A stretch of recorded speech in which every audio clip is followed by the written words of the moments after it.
Before we begin, a content warning. This episode discusses suicide, pregnancy, domestic violence, and gun violence. Some of the content may be upsetting, especially to those who have experienced abuse or loss. If you or someone you know needs support, help is available. Call or text 988 for mental health and suicide crises. For domestic violence support, call 1-800-799-SAFE. That's 1-800-799-7233. You can also text START to 88788.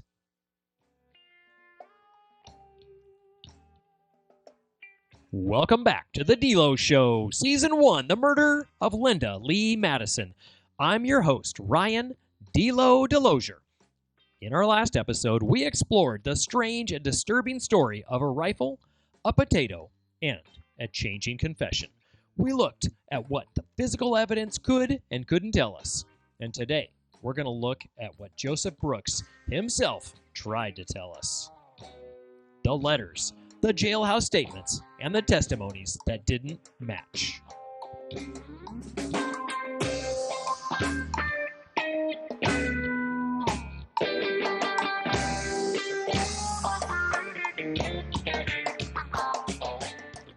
After his arrest on February 5th, 1975, Joseph Brooks did not remain silent. Almost immediately, he began writing letters. In one, addressed to a close family member, Joseph said he couldn't believe what he had done. He described feeling haunted by what had happened and admitted to killing Linda. He expressed regret, sorrow, and a wish that he had died instead. Those letters were entered into evidence, and in them, Brooks seemed clear. He, and only he, had pulled the trigger. There was no mention of Linda taking her life. But then, something shifted. As the legal process began to unfold, so did Joseph's version of the story. Instead of admitting guilt, he now claimed it was suicide, that he had brought the rifle, but then he left it. That Linda, distraught, she used it on herself. It was a major pivot and one the court was forced to examine in detail.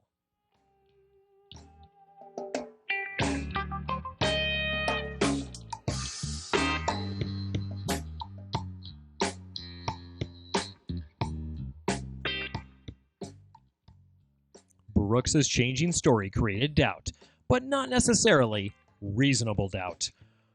Forensics experts had testified that the shot came from at least 12 inches away, that the potato silencer, while present in splatter on the wall, didn't match the residue one would expect in a close-range, self-inflicted gunshot wound. The prosecution presented Brooks his initial confession, and they presented the letters as proof of guilt. The defense tried to reframe those letters as written by a scared and confused teenager who didn't fully understand what had happened. But there was a problem. You see, the letters, the details that were in those letters, they aligned with the physical evidence. Linda did not have powder burns. The angle of the wound was inconsistent with a self-inflicted gunshot wound. The rifle, it was 26 inches long from trigger to muzzle. It would have been nearly impossible for Linda to shoot herself in the temple with it, especially while lying in bed.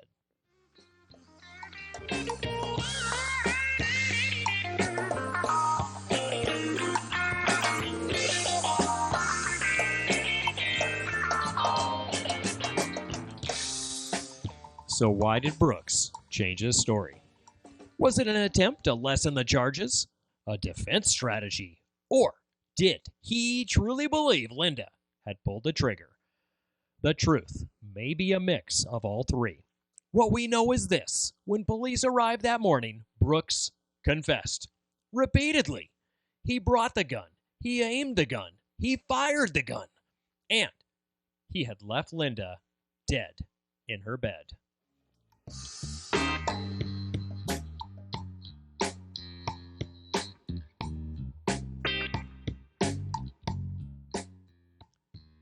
In the courtroom, every word mattered. The jury had to weigh the letters, the confession, and the new claims of suicide. And they had to reconcile that with the evidence, the potato silencer, the lack of powder burns, the testimony from Linda's friends and family. They didn't believe him. So on April 9th, 1975, after just 7 days of testimony and 3.5 hours of deliberation, a jury found Joseph Brooks guilty of first-degree murder. He was sentenced to life in prison, but the questions didn't end there. Who was this young man who went from a quiet teen to a confessed killer? What had gone wrong in a relationship that ended in bloodshed?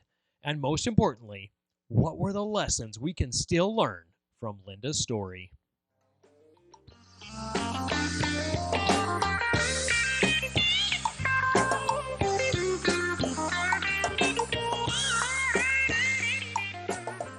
In our next episode, we'll step into the courtroom, the witnesses, the strategy, and the verdict that changed everything. This is The DeLo Show, Season 1, The Murder of Linda Lee Madison. And if you're finding this series meaningful, leave a rating, write a review, and share with someone who cares about justice and the stories that define a community.